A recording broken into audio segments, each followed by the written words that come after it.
안녕하세요. 오늘은 코스닥에 등록되어 있는 플리토라는 기업에 대해서 알아보도록 하겠습니다. 등록번호는 300080입니다.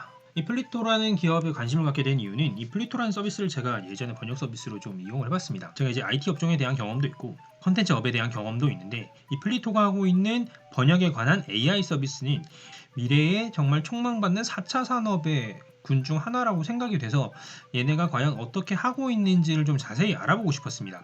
그 현재부터 향후의 미래 그림까지 그려봐야 제가 이 플리토라는 주식 그리고 기업에 관심을 갖는 것이 의미가 있을 것 같아서 이번에 플리토를 선정해서 알아보게 되었습니다. 먼저 매출부터 좀 보도록 하죠. 매출은 성장세이듯 하다가 작년에 꺾였습니다. 그리고 영업이익과 당기순이익 모두 마이너스입니다. 굉장히 심각한 마이너스입니다.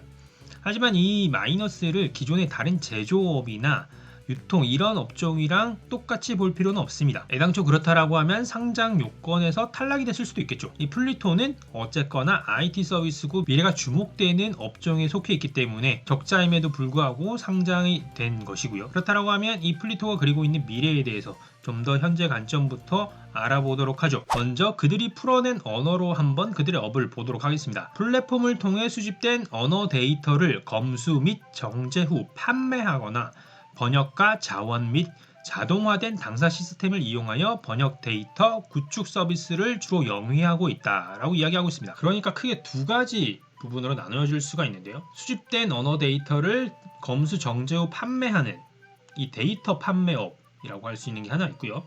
그리고 번역가와 자사 시스템을 이용하여 번역 서비스를 제공하는 것입니다. 이 두 가지를 영위하고 있는데 좀 더 자세히 알아보도록 하겠습니다. 사업의 내용을 보게 되면 굉장히 기술적인 얘기들이 많아서 좀 이해하실 분들은 쉽게 이해하시겠지만 지금 그걸 설명하는 시간은 아니니까 쭉 넘어가도록 하고요. 어쨌거나 이 산업 자체는 성장세가 높기 때문에 여러 가지 도표를 통해서 산업의 성장세가 밝다라고 이야기하고 있습니다. 좀 더 쉽게 플리토의 플랫폼에서 수익 구조를 보게 되면 일반 유저로부터 데이터를 수집하거나 전문적으로 언어 데이터를 생산을 하게 됩니다. 여기에 맞추어서 B2B 고객에게 고품질 언어 데이터를 제공을 하기도 하고 그리고 이 언어 데이터 자체를 판매하는 역할도 하는 것입니다. 그래서 언어 데이터 매출이 발생한다고 여기 이야기를 해놨죠. 자, 그럼 저희가 사업이 어떻게 운영되는지 살짝 살펴봤는데 전체 매출 구성은 어떻게 되는지 한번 보도록 하죠.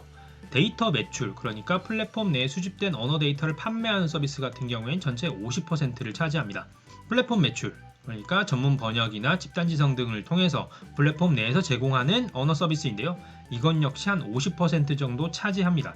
기준은 3월 30일 발표된 2019년 기준의 사업보고서이고요. 다만 여전히 봤을 때 데이터 매출을 위한 원가가 많이 들고 있는 편입니다.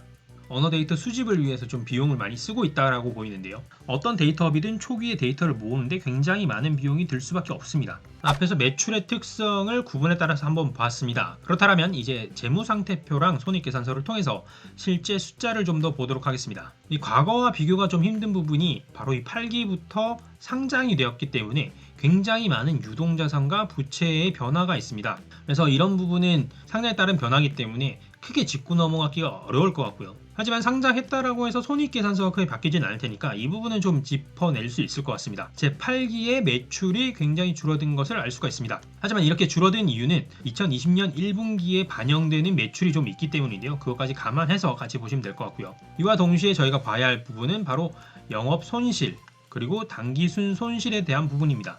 늘어나고 있다는 부분인데요. 현재 숫자로 봤을 때는 도무지 이 회사가 나아지고 있는지에 대해서 퀘스천마크가 사라지지 않는 것이 사실이긴 합니다. 2020년 1분기의 분기 보고서를 보도록 하죠.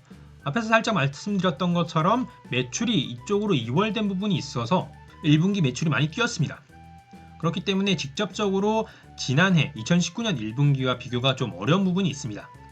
어쨌거나 중요한 것은 영업 손실과 당기순 손실이 계속해서 발생하고 있다는 부분입니다. 참고로 말씀드리자면 제가 짚어드렸던 이 플리토 보고서의 특징들은 제가 파악한 것이 이 보고서를 충실히 보다 보면 다 나오는데 그걸 다 화면으로 찝어서 보여드리자고 하면 너무 길어서 제가 인지하고 난 다음에 짧게 말씀드리는 것입니다. 어쨌거나 이까지 봤을 때 도대체 이 회사에 내가 왜 투자를 해야 될까? 아무리 미래 가치가 있다라고 하더라도 도대체 어떤 방식으로 영업을 해서 어떻게 돈을 벌어서 앞으로 이 단기 순손실들을 어떻게 처리하겠다는 것이냐가 그려지지 않았습니다. 그래서 좀 더 자세히 살펴보다가 발견한 자료가 있습니다. 플리토에서 진행했던 B2B 프로젝트들인데요. CJ ENM의 자막 관련해서 프로젝트를 진행했었고 JYP와도 이 같은 프로젝트를 진행했다고 합니다. 우리한테 익숙한 분이죠. 더본코리아의 대표님과도 영상 자막 번역에 관해서 진행을 했었습니다. 연간 계약으로 표기되어 있고 2019년인 걸 보아하니 아마 2019년까지는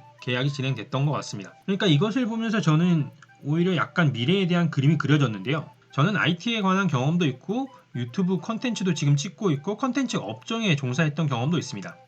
이 같은 경험을 바탕으로 봤을 때 컨텐츠를 중심으로 한 문화 간 장벽이 무너지는 일은 계속해서 벌어질 텐데요. 다른 문화권의 정보가 좀 더 빨리 전파됨에 따라 그 정보를 그 나라의 언어로 바꾸어서 전달하기 위한 노력이 이루어질 것이 명백한 부분이 있습니다. 그리고 그런 것들은 지금 많은 부분에서 이루어지는 것처럼 기존의 방송사와 같이 한 대형 업체만을 중심으로 될 것이 아니라 여러 가지 작은 컨텐츠 제작자들도 이 흐름에 뛰어들 텐데요. 이 같은 흐름에서 필요한 부분은 바로 이 번역 서비스가 될 수밖에 없습니다. 그리고 여기서 노하우를 가진 이 플리토는 그 관점에서 장점이 있게 되겠죠. 그렇게 생각하니 앞으로 번역이 필요한 작은 컨텐츠들이 많아질 것 같고 플리토의 서비스 수요는 높아질 것 같다는 미래 그림이 그려지긴 했습니다. 사실 제가 거는 기대감은 저만의 기대감이라기보다는 시장의 기대감도 마찬가지입니다. 코로나로 하락하기 이전에 1월달 혹은 2월달의 주가를 보게 되면 지금보다 높은 수준입니다. 이 주식의 회복세가 느린 이유 중 하나는